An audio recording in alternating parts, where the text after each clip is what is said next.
Hi there, I'm David Harvey, and I'm here with John Andrews, and this is the Two Texts podcast. In this podcast, we're two friends in two different countries here every 2 weeks talking about two different texts from the Bible. This is our second season, and it's about the miracles of Jesus. You're listening to episode 7, and it's called Ephphatha. So David, we are heading back into the Decapolis today. We explored some incredible events in our last episode around that sort of 10 cities, this sort of Gentile region. And we are back there today in this amazing story that we're going to pick up from Mark chapter 7 in the next phase of our miracle series. So would you like to read for us 7, picking it up at about verse 31 of Mark's Gospel? That would be brilliant. Excellent, John. Let's do it. It says, "Then he returned from the region of Tyre and went by way of Sidon towards the Sea of Galilee in the region of the Decapolis." So there we are. It's our sequel, the follow-up. They brought to him a man who couldn't hear, who had an impediment in his speech. And they begged him to lay his hand on him. He took him aside in private, away from the crowd, and put his fingers into his ears. And he spat and touched his tongue. Then, looking up to heaven, he sighed and said to him, "Ephphatha," that is, be opened. And immediately his ears were opened. His tongue was released, and he spoke plainly. Then Jesus ordered them to tell no one.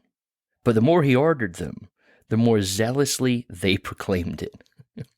And they were astonished beyond measure, saying, "He has done everything well.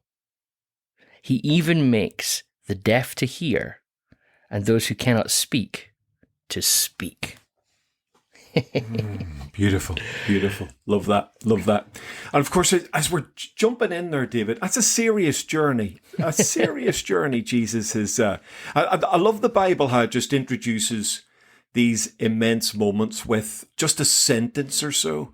Yeah. And you've got this sort of, he left the vicinity of Tyre, went through Sidon, down to the Sea of Galilee, and into the region of Decapolis. Now, that's one verse in our Bible, but that probably took Jesus, that's a good 3 or 4 day journey, potentially, depending on the routes that he goes. It's interesting, of course, he sort of goes from, if we follow the text literally, goes from Tyre, and to go to Sidon, he would have to go north, up to Sidon, and then down to the Sea of Galilee. Now, as far as my research shows, there's no direct trading route across from Sidon directly to Galilee, so they'd had to probably make their own way there. Then they could have picked up the trading route that would take them down to Decapolis. But we are talking serious journey there that Jesus is making. And interestingly, of course, moving from one Gentile arena. I think this was, in the days of Jesus, this would have been literally labelled as the province of Syria under Roman occupation from about AD 6. I think they called it the province of Syria, Tyre and Sidon.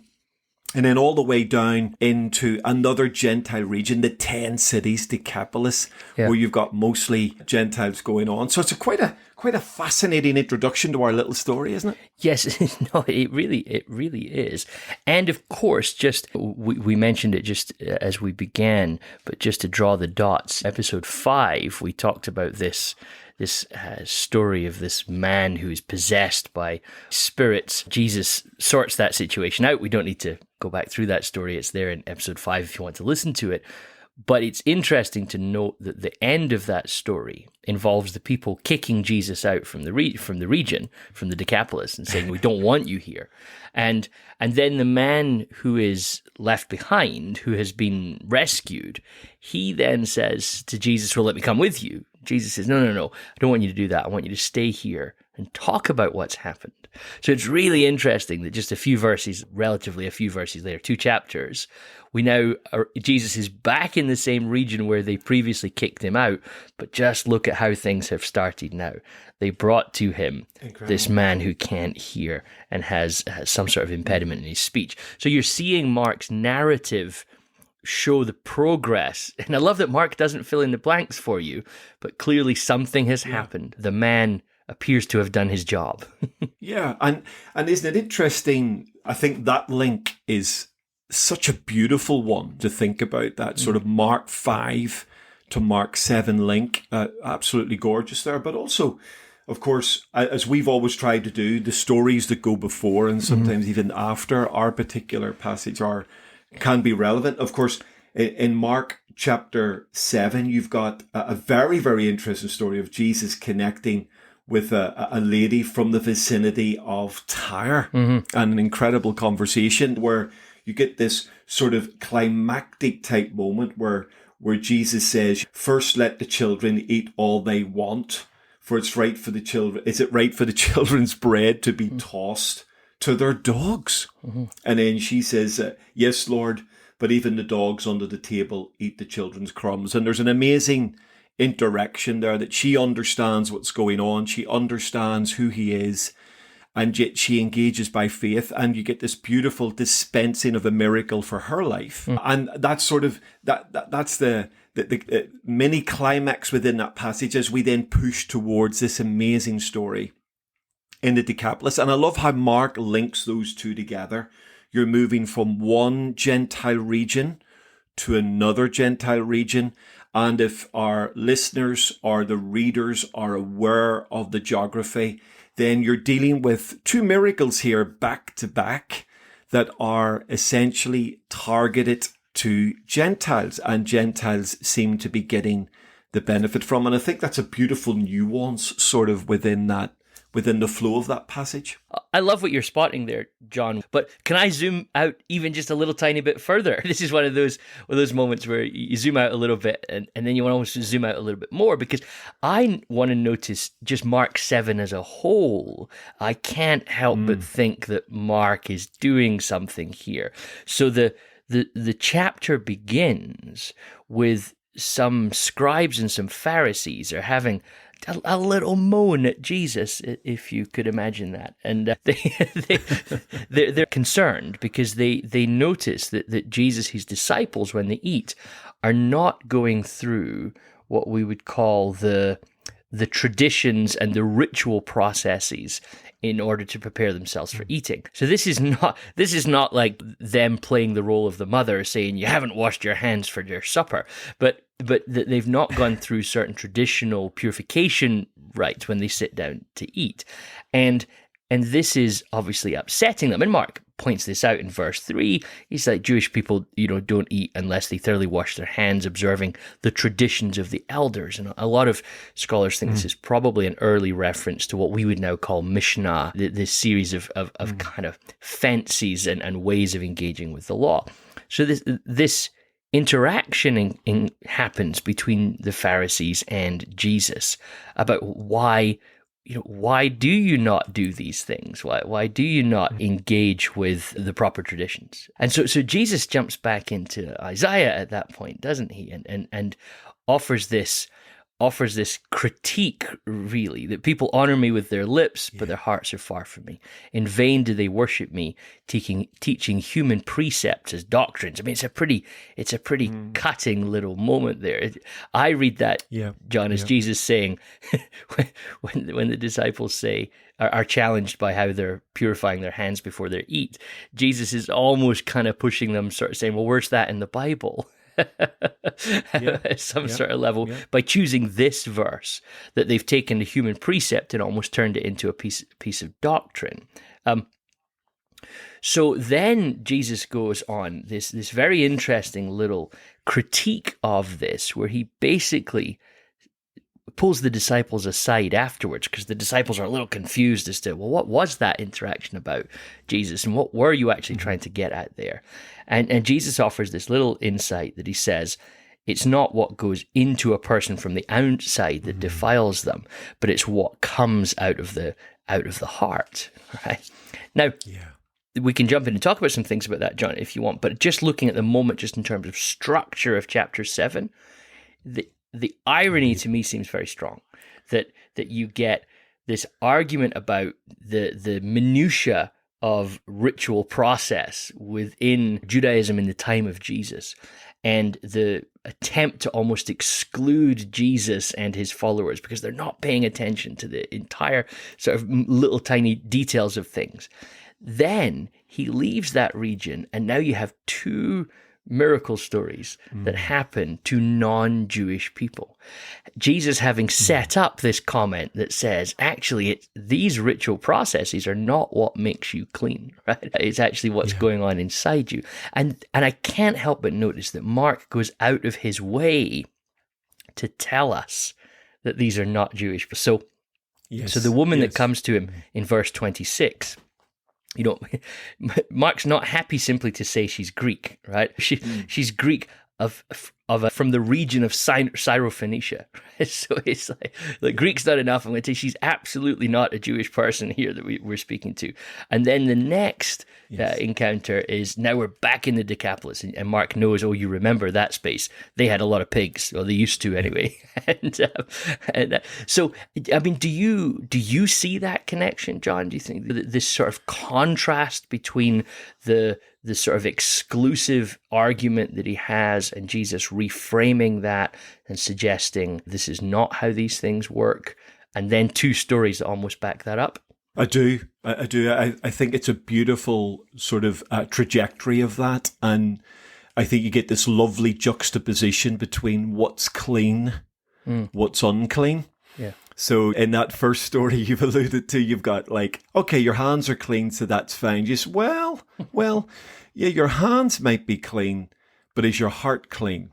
And it's the stuff coming out of your inside that really is what makes you clean or unclean. And then, of course, you get engagement with two Gentile contexts that on the surface are unclean, and yet the purity of the engagement between both the woman in the story that we're not actually touching on, we're just using that as a little bit of a foil for our main conversation, and then the man who brings his demonized son into this context. You've got this, on the surface of it, they are unclean, and yet Jesus ultimately engages with them in a way that shows the kingdom of God is reaching beyond that and touching that and making something clean, or even identifying something that's maybe cleaner than we think. Yes. So I think there's a lovely nuance in that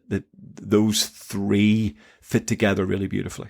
And I almost, like you say, we're not talking about the Syrophoenician woman's daughter in this episode, but now we are, and that's okay, because it probably just needs a little mention, because it's a slightly difficult little passage, this one, that gets us to the story that we just read, because as you've mentioned already, you get this situation where this lady comes, and it's interesting, she asks for her little daughter who has an unclean spirit. It's that same word again that Jairus, that we talked about in episode 6, that Jairus has a little daughter who needs to be healed. So again, think of the contrast that Mark's drawing in this theme that we're looking at just now, that you have a synagogue leader has a little daughter, but now you have a Greek-speaking Syrophoenician woman who also has a little daughter. So what's Jesus going to do there? Yes. And now, but then Jesus says something really difficult,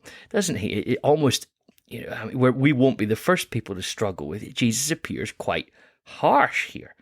Let the children be fed first, for it's not fair to take the children's food and throw it to the dogs. Now, this is a very stereotypical sort of Jewish way to talk about non-Jewish people. It's a bit of a slur in the ancient times, not presently, but that was a lot of scholars pick up on the fact that this wouldn't be unusual derogatory language, but it's slightly surprising to hear Jesus say it. And now some people notice that the translations generally say dogs, but Jesus literally says little dogs. So let the children be fed first, for it's not fair to take the children's food and throw it to the little dogs. So you have a little daughter and little dogs. It's still very harsh. And I've heard preachers try and assess the tone that Jesus uses, but of course none of that's in the text. But I find myself wondering if once you zoom out and see this preceding conversation about perceptions of how are things unclean and what makes things unclean and traditions that are being held, if you can't suggest that there might be a sense of Jesus playing on the irony, playing on how people are perceived, but that's not actually how God sees them. I think that, as we've tried to talk about before, if you see Jesus say something or do something in a way that is out of character, out of kilter with what we know about him in other parts of the text, either in this case Mark's text or the other Gospels, then it causes us to go, okay, what's going on here? Yeah. So we sort of, at least I suppose you and I, certainly I would be comfortable with starting from the position of, right, what this actually sounds like, it cannot be. So there must be something else going on. There's no example of Jesus being so derogatory to any person, and certainly not a person seeking faith and help. There's not a single other case of Jesus in any way being derogatory towards Gentiles. So if this is what's happening here, then this is the singular outlier in the ministry of Jesus. So when you get such a significant outlier as this, we start from the default of, hold on a minute, that doesn't sound like Jesus.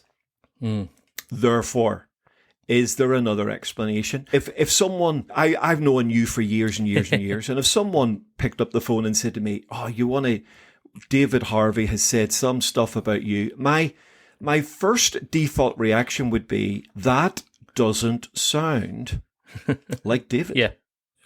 Okay. I'm glad you think that. So then what I would do is, absolutely. So then what I would do is I'd say to that person, let me talk to David and just make sure that what you think he said about me and what I know about him, what's going on here. Yeah. And I think we've got to have that sort of approach, not just to Jesus, but maybe to other moments in the text. Yes.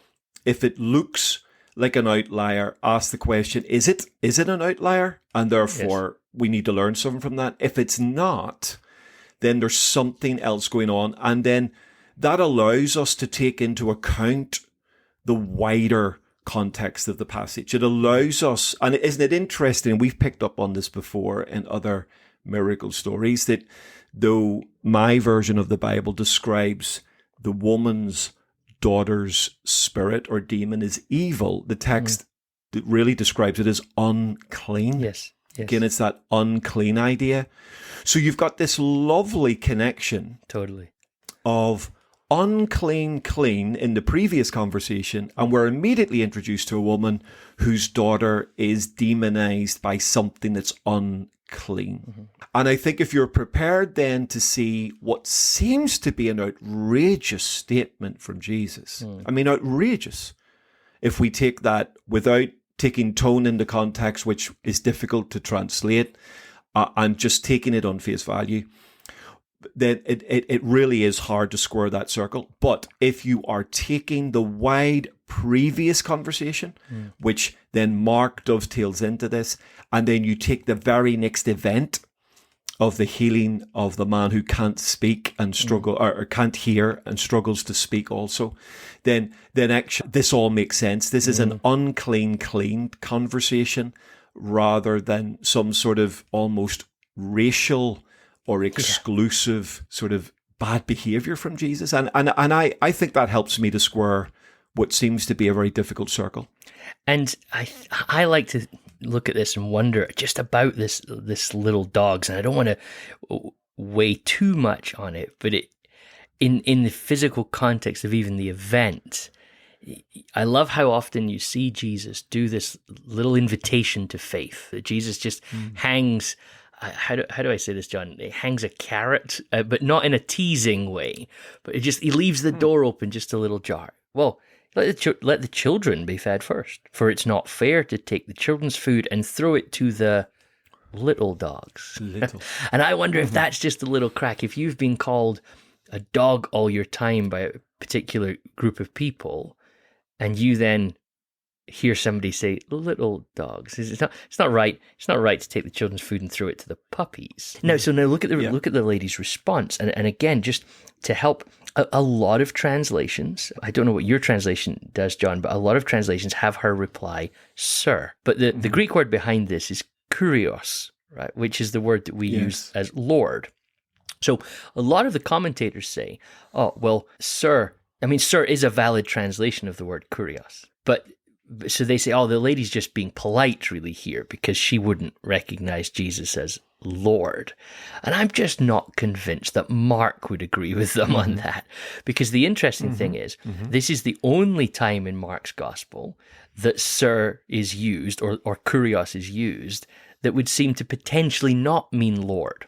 So it's a bit of an outlier. Yeah. So I find, again, is it not, maybe this is the response that actually, no, the lady is saying Lord. So you gave me the window and I'm taking it. Lord, she says, right? And then I love this little comment there, which I'm going to paraphrase now, having been very precise about the translation of kurios. I love the fact that really what she now says to Jesus is, the dogs are already eating. Yes. And she knows it, right? Because we know that the man with the unclean spirit back in chapter 5, he got healed. So again, you see that the play that Jesus is saying something that must have a depth of irony to it, because he's clearly, he's reached outside of Israel already. And again, we don't know this for sure from the text, whether this lady knows about that, but her response definitely seems to be, the dogs are already eating the crumbs. And you get this amazing sense that Jesus then, and look, notice this, by the way, Jesus then heals the daughter, and he's not even near the daughter. Like the daughter is far away. So again, you see this expansion of the kingdom of God in the presence of Jesus that he's healed. So, I mean, it really sets us up then for the story that we're talking about. And I think there's a beautiful link even to Jesus' reply to the words of the woman, David, which I think reinforces your suggestion that kurios here is not an outlier, but she has picked something up. It's just a lovely idea that she's going, actually, I know the bread is only for the children, but I'm hearing that a lot of folks like us have had a fair amount of bread or crumbs dispensed from your table. I mean, it's almost saying, hey, it's okay you saying that, but I know there's stuff going on. That's the inference. And I think if you add the kurios into the idea that this woman is informed already about stuff Jesus has done in non-Jewish Gentile context, then I think the reply of Jesus in verse 29 is even more powerful. And he said to her, because of this word, go. Now, in my NIV version, it's because of this reply. Yeah. And that's cool. I like that. But you know what? When you read that literally, because of this logon, because of this word, what word? The word she spoke. Yes. She spoke this. Well, what word did she speak? Well, it's not just the words of a desperate mother wanting her daughter healed. I think it's leaning into, no, you've got something here, right? You've really got something of word here. This is more than just a mum. This is now someone who believes. Yes. And again, if our listeners are prepared to see that beautiful story in the wider context and then see, forgive the pun, see the crumbs that have been dropped by Mark in the text, then though on the surface of it, this looks like a fairly almost brutal and callous conversation, it's clearly not that. It is clearly something else going on there. And I know we don't want to lean too hard into tone, because that is speaking from silence, and that's extremely dangerous at a hermeneutical level.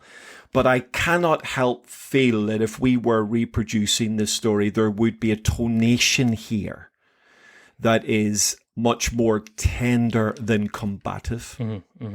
But we can't argue from that. But I think we could guess that from the words used. Yes. And the fact that Jesus refers to little dogs. Is that a play on little daughter even? Yes. Or softening dogs from dogs to puppies, which is a completely different, as a dog owner, completely different type of conversation when you're talking about puppies to people and when you're talking about dogs to people. But then also that engagement, Lord, the word she speaks, the fact I think she's in the know. Mm, And then Jesus says, because of this word, yeah.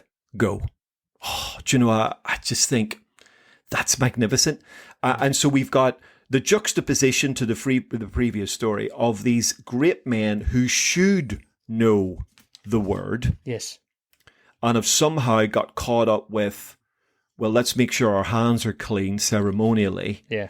Even if it means violating the fundamental commands of the law to achieve that, which Jesus leans into in that story. And then you've got a woman here who knows something. Yeah. Yeah. And what she knows opens up the possibility for her to have her daughter delivered. It's gorgeous. It's so clever. It's so brilliant. And again, just one little final comment on this to our listeners. That's the value of slowing the thing down. Mm-hmm. So the more we slow down these interactions and see the clues that the writers are giving us, actually it can really help us with what seems to be a bit of an outlier story, but it's actually, it's there's nothing outlier about this. This is absolutely representative of the type of ministry Jesus is engaging in and the type of people he's connecting to. And it's like that notion of you can be right and not be right all at the same time. It's, Jesus has this argument with the Pharisees, and he says, even sometimes you actually, and this is one of his arguments early in chapter 7, he says, sometimes you even use one aspect of the law to prevent you from doing another aspect of the law. You play them off against each other. So on the surface level, you could say, oh, well, that was just and right what was done. But actually, it wasn't just and right. There's a way to do everything right and still be actually wrong. And then you get this class of, well, you know what, realistically, I'm not sure I'm actually here to help you, lady and your little daughter. Well, that could be, quote unquote, right. But for the Jesus that we see in Scripture, it's like, yeah, but that's not right. It's very good. It's stunning. Love that. And that then drops us into, he's now back in the Decapolis. And why I think it's important to join those two things is even notice in the little story about the woman, he entered a house, it says in verse 24, he entered a house and didn't want anyone to know he was there, yet he could not escape notice.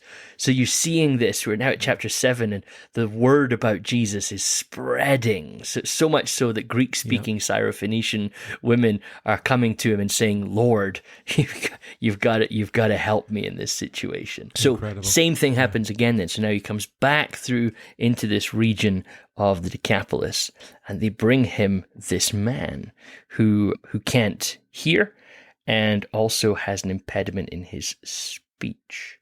So what do you want to do with this story then, John? Now that we've got there and we've set the background, which I think is going to help us. We've got another Gentile person here. And if you've been listening to this whole season, you notice where we started. I think this is really exciting. So I'm just jumping to the end for a little moment, but set this up. How do we know the Messiah is come? Well, there's this list of miracles the Messiah will do that we've never seen happen in the whole of the Old Testament. And this will be one of those things, is that people who can't hear and speak will receive their hearing and their speaking again. But nobody expected it to be a Gentile that happened to. So again, there's this little stitching together of the story that Jesus is doing these messianic miracles, but not to the people we expected. Indeed, absolutely. And in fact, I think it's a perfect place to start with this. When I was reflecting, reading over this, there is a little parallel to Matthew, not so much on this, but a little parallel. And Matthew sort of summarizes. So the story we're about to dig into in Mark, I think Matthew gives a bit of a catch-all phrase in Matthew 15. He says, the people were amazed when they saw the people who could not speak speaking, the crippled made well, the lame walking, and the blind seeing. And Matthew concludes, and they praised the God of Israel. Now look at that. They praised the God of Israel. Now, when I read that, David, that little Matthew summary of the story we're about to dig into. So our story, it seems to me, is tucked into that Matthew summary. Okay? Mark unpacks that, and it feels to me, or seems to me from my research, that the story we're about to look at is unique to Mark in the fullness of it, which is lovely. Now, when I heard Matthew's summary, I could not help but hear the echo of some of the great words of Jesus' favorite prophet, Isaiah. And in Isaiah 35, it says these words, "Say to those with fearful hearts, be strong. Do not fear. Your God will come. He will come with vengeance and divine retribution. He will come to save you. Then the eyes of the blind will be opened and the ears of the deaf unstopped. Then the lame will leap like a deer and the mute tongue shout for joy. Water will gush forth in the wilderness and streams in the desert." And what's gorgeous, if you keep reading, it's a short chapter, Isaiah 35. If you keep reading, it says this in verse 10, "And those the Lord has rescued will return. They will enter Zion with singing. Everlasting joy will crown their heads, and gladness and joy will overtake them, and sorrow and sighing will flee away." Now, I think the natural interpretation of that is, well, that's clearly God's people being restored and re-engaging in a gorgeous covenant relationship with their God and celebrating that. But if we add Matthew's little summary to the Mark story, Matthew says to us, "And they praised the God of Israel." I love this. So you get this thing. Is part of what Jesus is doing in the Decapolis, in the province of Syria, about creating an opportunity for Gentiles to praise the God of Israel, which those words would have been traditionally interpreted for those inside the club. And yet here we have events starting to happen on the fringes of geographic, political, and ethnic Israel that are literally making a way for Gentiles to praise the God of Israel. And I love that link. I love that little summary of Matthew, which I think helps us connect to Isaiah. And then I think we come back into Mark 7 and we read this story even more dramatically, because we've now potentially got this little link in mind. Does that make sense? Am I overcooking that, do you think? Well, let me say it's really funny because we both obviously, how we work this is we go, let's talk about this passage, and you do your research and I do my research, and then we come and talk about it. So I got to Mark 35 as well.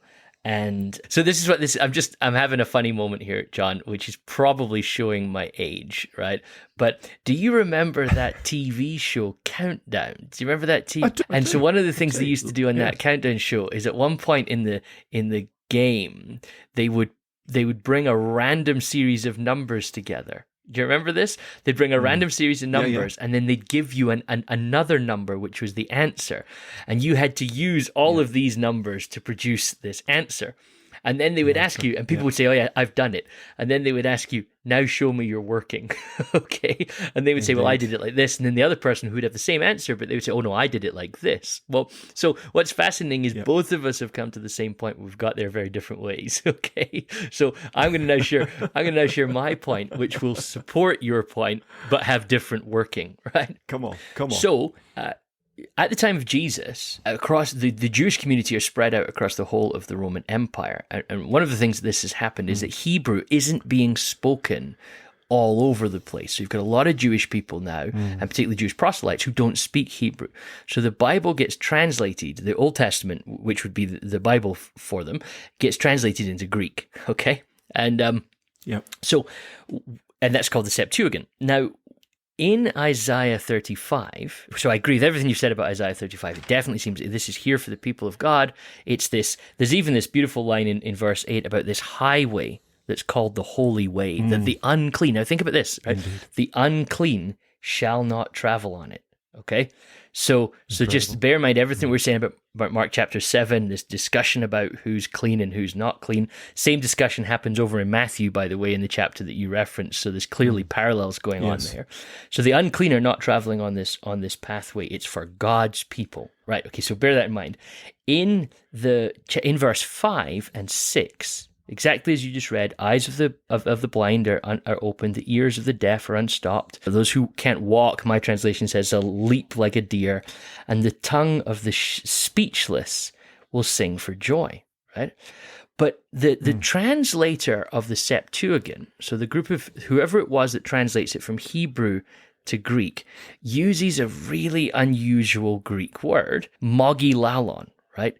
Unclearly speaking or difficulty speaking would be how that would be translated. It's the only time in the entire Greek translation of the Old Testament that word is used. Okay? So now come over, you know where I'm going now. This is going. Now come over to Mark chapter 7. Okay? They brought to him a deaf man who had mogilalon. And guess what? Incredible. Guess what? Mogilalon, it's the only time that word is used in the New Testament. Okay? Incredible.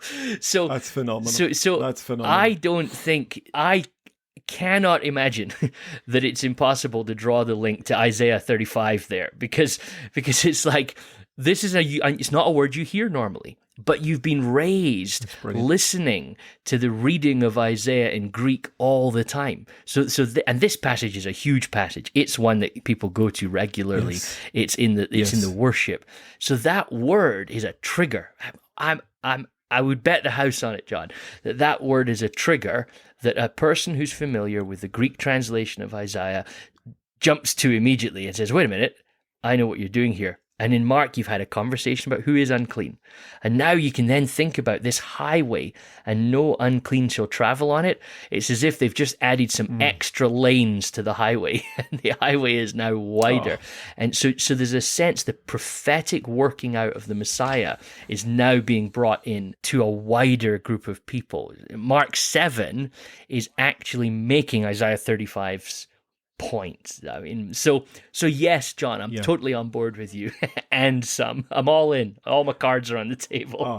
David, that was worth turning up for, man. That was absolutely phenomenal. I've never, ever. So, like, in case our listeners think we're like contrived and make this is a scripted thing, that's blown me away. Now, I was absolutely certain that was the only reference to that word in the New Testament. So I'd spotted that in my research and looked at that, and that was one of the things I was going to raise with you a little bit later on. But I did not, there's me waxing lyrical about Isaiah 35, and you were waiting with the gold standard prize there, David. That was. Listen, if you're listening to this on the treadmill, get off the treadmill right now and go, wow, come on. That was amazing. I genuinely, isn't that gorgeous? Mm-hmm. I mean, I've studied the Bible all my adult life. David, I have never seen the Isaiah 35 in the Septuagint link before to Mark chapter 7. Boom. Boom. Wow. And again, that just adds magnificent weight. And doesn't it show again? Mm-hmm.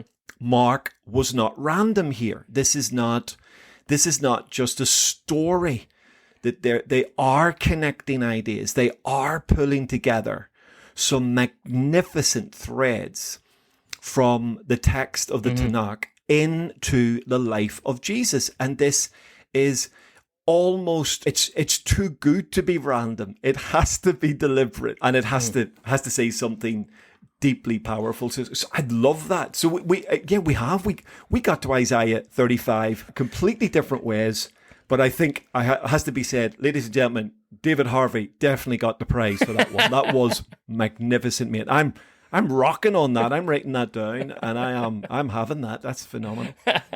Love it. And so it's beautiful because we think about resonance, and sometimes you think, are we pushing that too far?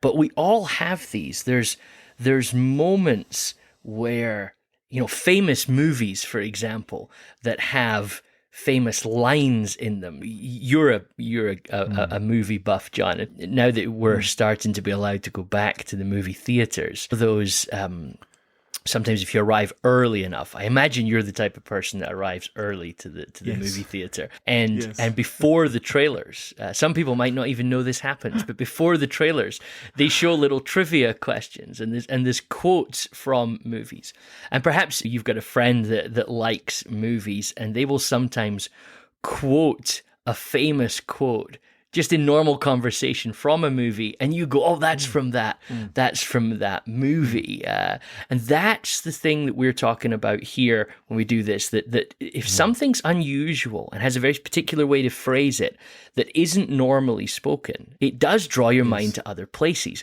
Because sometimes people might think, well, that's a little far-fetched. You're hanging this all on one word. But actually, we do this in our day-to-day lives all the time, that we drop quotes or quips or little references to things.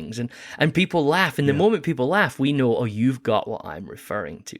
So I without wanting to belabor the point, this is not far-fetched in terms of how humans work. If something's culturally familiar, you can nuance and reference it, and people will get what you're referencing. For sure. And I think to sort of add a little bit of weight in that, it's remembering that our writers in the New Testament were serious word people.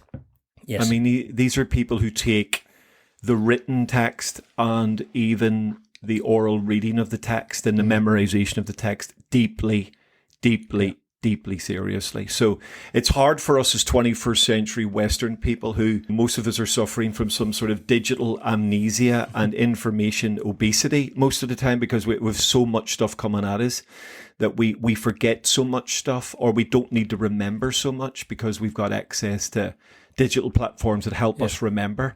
But in the first century world, none of those ideas were available. So the commitment to learning, leaning into understanding the details. And I think this is something for us to remember. A Jewish worldview, when it came to the Bible, was committed to detail. Totally. And detail was important. The slightest different pronunciation of a word in some cases could literally change the word. And one mark could change entire meaning of a word and how that's placed. So the attention to detail, and I think it's one of the reasons we can trust the text, because the attention of the detail of the Jewish authors is usually profound. And I think you've got one such example here of a young man leaning into a very important idea and connecting that to Jesus. Yeah.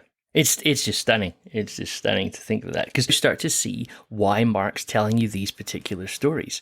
But there's some serious heavy lifting going on in this chapter, because he's taking messianic expectation, he's attaching it to Jesus.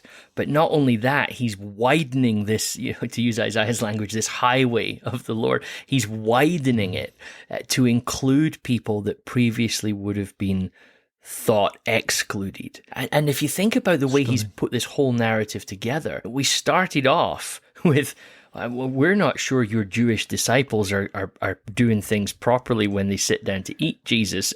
And Mark's sort of saying, well, fasten your seatbelts, because wait till you see where this is going to end. I'm going to suggest that these Gentile people experiencing God's healing is the fulfillment of the Jewish prophecies from the great book Isaiah. It's phenomenal work at that sort of level. It is controversially phenomenal. It is phenomenal. It is. It's totally amazing. Absolutely. I love it. And what do you think of the healing itself, John? So it's again another, we saw earlier in this series, although later in Mark's gospel, we saw another very earthy healing from Jesus. So if you think, again, we're tying the two stories together. You've got this Greek-speaking Syrophoenician woman who Jesus isn't even present to, and she's healed.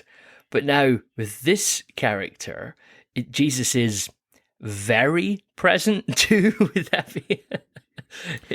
Seriously present, absolutely, literally in his face, isn't he? Yes. It's incredible, and of course you've got his, to pick up on your phrase, his presence illustrated in taking him aside privately. Yes. We've seen that before. Jesus removing for one reason or another, removing him from the prying eyes of the crowd. And we could surmise as to why that happens. And then he puts his fingers in his ears and he spits. Now, I was reflecting on the spitting bit, David, and I was thinking about the fact we've seen Jesus spit in the Gospels in at least two other occasions, if my sort of recollections and research is correct.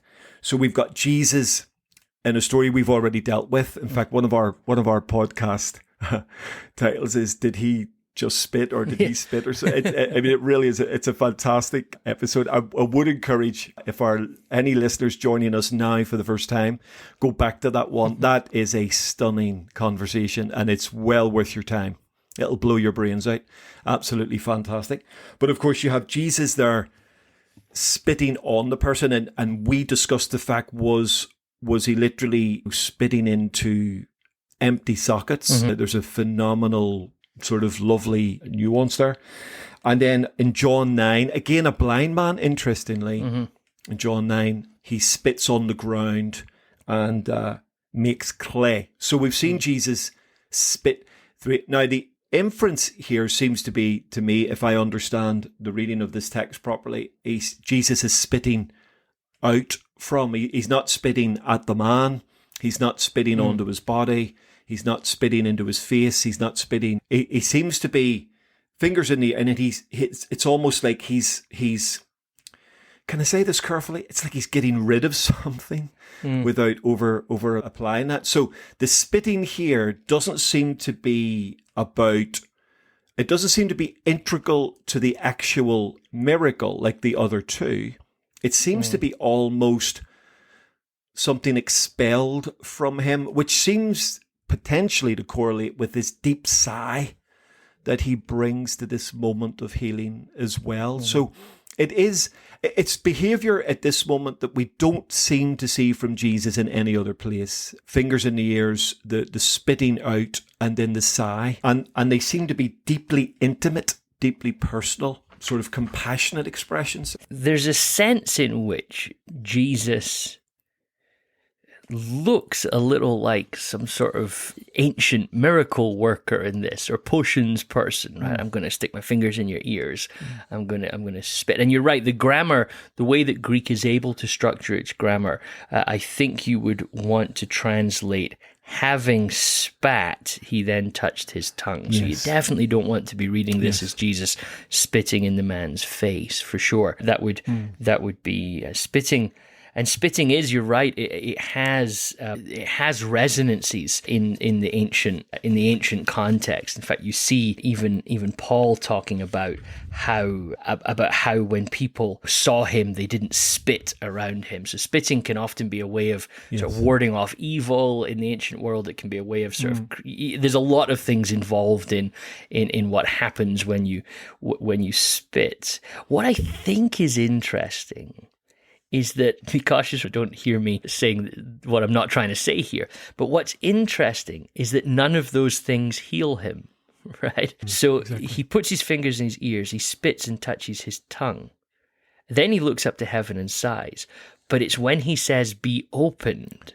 So there's still this sense that there's almost a contrast that Mark's making here, that there's the stuff that maybe people are expecting, and then there's actually what performs the miracle is the word of Jesus. So we're now seeing with the consistency again. We've got the non-touching miracle before this one. Actually, it's Jesus saying, "Be opened," that seems to be the sort of driving aspect. And so I almost find myself wondering with this, is that we have a man who communication would be highly complex. And in the ancient world particularly, are we seeing Jesus just very much present to him as a way of almost guiding the man through what's about to happen? Right, that he's touching him, he's touching the areas where this man struggles, and then we get this Aramaic that comes. But it definitely has this feel, the whole text does. Like Mark's very interested in the process. He's describing it in quite some detail as to how this works. But I for me, it's just noticing that it's actually still the word of Jesus that does the work. I find that quite interesting, John. No, it's brilliant. And the text really does bear that out. At the imperative, be opened. At this, his ears were opened. His tongue was loosened. And of course, that plays into that idea that somehow his tongue was tied or restricted in some way. Yeah. And he began to speak plainly. Love that.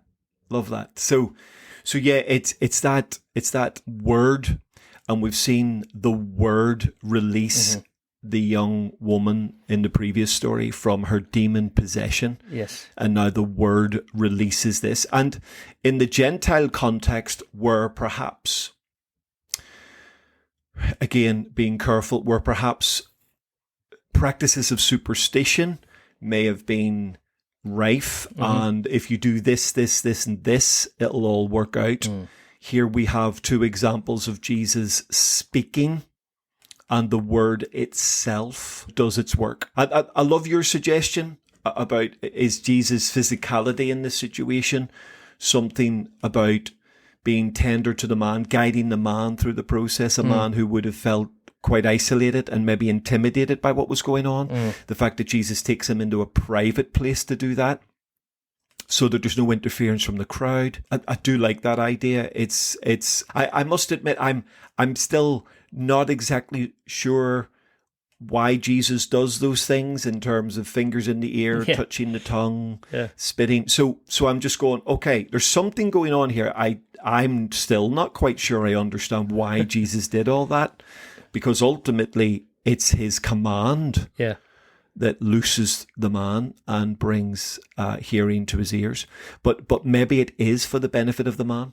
Great insight there, David, as a reflection to try and help us. And sometimes, of course, we have to behave in certain ways that are as much about being compassionate to people as it is about any process to the healing itself. I think one of the things, I'm a card-carrying Pentecostal. I've been one for most of my life in terms of being in a Pentecostal church and then having a Pentecostal experience at the age of 12. And I've seen sometimes people who are vulnerable physically and people who are sick and people who are desperate, not always in the process of praying for them or in the process of trying to get them that miracle, we haven't always treated them well. Yes. Do you know what I mean? Oh, totally.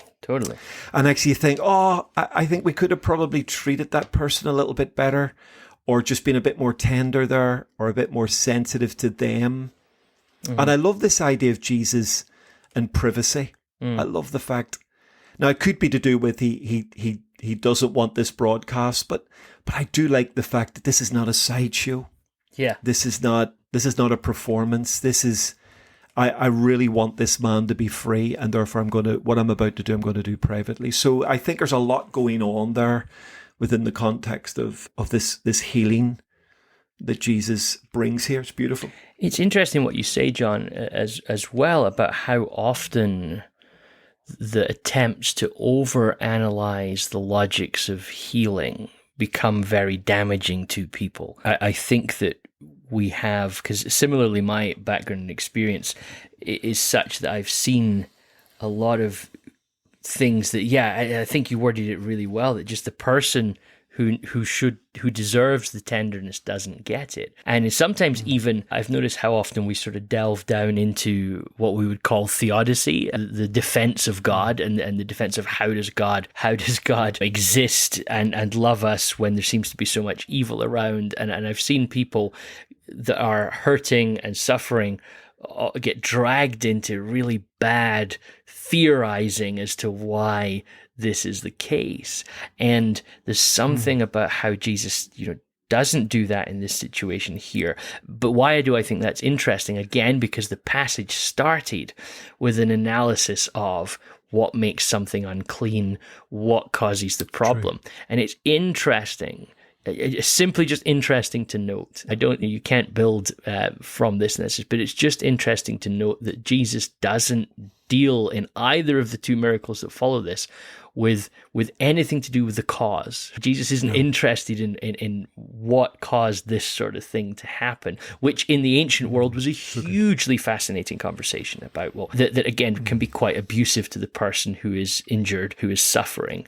Say, oh, well, maybe God's done this, and how does this work, and what's the story here? And Jesus sidesteps all of that. It doesn't even come up, and instead you just get this tenderness towards the woman whose daughter, who takes the moment of faith and grabs it, and Jesus speaks to that. And then this person who is brought to Jesus and healed. Yes. So I think there's real importance for us in terms of what does it look like to follow Jesus in the present, is to always remember that people who are suffering are not our research project, are not a philosophy space for us to wonder why these things happen, but rather to model Jesus, which is to show tenderness and support and compassion towards those who are in pain. That would be sort of my response to that, John. No, I love that. And having gone out to the front of church services many times to be prayed for one reason or another, as a human, you walk out and you go, I hope I'm not embarrassed here. I hope no one tries to make a fool of me here, or I don't become a sermon illustration. Do you know what I mean? Now, I know people say, well, that's your pride. You need to get over your pride. Just humble yourself at the end of the day. If you get your healing, or you get a blessing, or you get something that you were hoping for, sure, what does it matter? And I hear that. I do. I hear that. But I also see a tenderness in Jesus in the way, in certain cases, he treats people and seems to be aware of some sort of public pressure. So had the crowd been watching closely when he was doing all of this, they may have reacted. They may even have sought to copy these ideas or make some sort of program out of them. Or the man himself may have been deeply embarrassed or feeling somewhat humiliated. So I do, it would be maybe a little encouragement to those who love to pray for the sick or the wounded or the broken. Remember that person you're laying your hands on, it's a real person. Yeah. They have real feelings. They've made a real journey. Some of them have made very significant, difficult, and even horrible journeys. The last thing they need is to be further humiliated by us as we seek to bring the glory of God to bear. Yeah. So it's a good reflection, I think. Yeah, interesting, isn't it? There's just this pastoral practice available if we look carefully at what Jesus is doing. The other thing, John, just as we sort of round this out, that interests me is the connection to the messianic status of Jesus. That we've looked at it already, but it's coming in the next chapter. In Mark chapter 8, you have the other Markan spitting story, which is to do with somebody who cannot see. Here we have it to do with somebody who cannot hear. So I'm wondering sometimes if there's a little connection going on with these miracles, having Mark's giving us very detailed focus on these miracles, because they're the ones that, that allow you to join the dots and say, wait a minute, Isaiah 35, something's going on here more than just a healing. This suggests the Messiah has come. And then you get this sense in chapter 8, he tells the man again, these are the miracles he tells people not to go and tell anyone about, right? Keep this quiet. Yeah. But you get this brilliant little bit here. And this is a theme, you see this from time to time throughout Mark's gospel. Jesus says, don't tell anyone. But verse 36, Jesus orders them, tell no one. Yeah. But I love this, just in case, if everybody ever feels like, goodness, nobody listens to anything I say, just look at what this says here. This is about Jesus. But the more that he ordered them, the more zealously they proclaimed it. So Jesus seriously, don't tell anyone. No, seriously, don't tell anyone. Then for every time that he tells them not to, the more earnestly and zealously they're committed to telling people about this sort of disobedience to Jesus. But doesn't that lean back into our lovely Isaiah reflection? That lovely chapter in Isaiah 35 concludes with, they will enter Zion with singing. It's everlasting joy will crown their heads, gladness and joy will overtake them. Yes.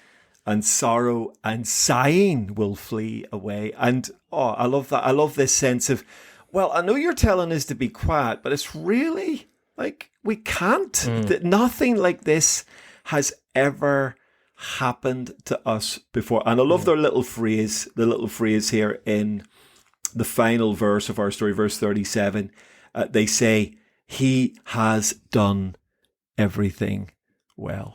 That's a text right there, isn't it? I mean, that's just absolutely gorgeous. He has done everything well. And I love that sort of sense of the reason perhaps they're rejoicing and celebrating is because they have never seen anything like this before. They've never really, and again, we don't want to overcook this, but they haven't had many rabbis cross into the Decapolis and bring good news. It's normally been the message of judgment and vengeance and separation and uncleanness. Yeah. And here's a rabbi coming across into the Decapolis going, actually, the kingdom of God is here for you, and let me show it, but try and keep it quiet. and of course, the more they try and put the lid on this thing, the more it explodes. It is absolutely beautiful. Okay, that's it for this episode. Our second text for this week will release on Thursday. But if you want to get in touch with either of us about something we said, you can reach out to us on podcast@twotext.com or by liking and following the Two Text Podcast on Facebook, Instagram, Twitter, and YouTube. If you enjoyed this episode, we'd love it if you left a review on your podcast app or one of our social media sites. And if you really enjoyed the episode, please share it with a friend. And don't forget, you can listen to all of our podcasts over on our website at www.twotext.com or wherever you get podcasts from. But that is it for this episode. We'll be back on Thursday. So until then, goodbye.